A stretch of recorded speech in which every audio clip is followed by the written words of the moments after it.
ከተማ ውስጥ እንደ ንጉስ የምትንቀሳቀሱበት BYD ታንጌል DMI ይሄ መኪና ዱዋል ሞተር ኢንተለጀንስ የBYDን ሲስተም የሚጠቀም ሲሆን በኤሌክትሪክ ብቻ 165 ኪሎ ሜትር የሚሄድ በተጨማሪም ደግሞ 1.5 ሊትር ቱርቦ ቻርጅድ የሆነ 4 ሲሊንደር ጋዝ ፓወርድ ኢንጂን ያለው ሲሆን እሱ ኢንጂን ኤሌክትሪክ እያመረተ ለሁለቱ ሞተሮች ፊድ ያደርጋቸዋል ማለት ነው። ባትሪው ደግሞ 29.5 ኪሎዋት አወር ባትሪ ያለው ሲሆን 165 ኪሎ ሜትሩን የሚያጠናቅቅላችሁ እሱ ይሆናል ማለት ነው። ይሄ መኪና ትሩ ሌክዠሪ የሚባል መኪና አይነት ነው።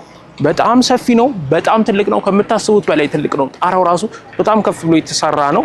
እንደ SUV መጠቀም ትችላላችሁ። 7 ሲተር ነው፣ ፋሚሊ ካር ነው።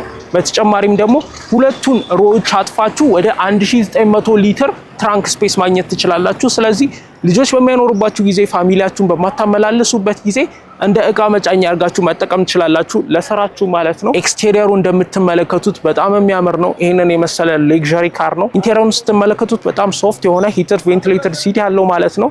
ሁሉም ነገር አውቶማቲክ ነው። በጣም ምርጥ የኤሌክትሪክ BYD መኪና ነው።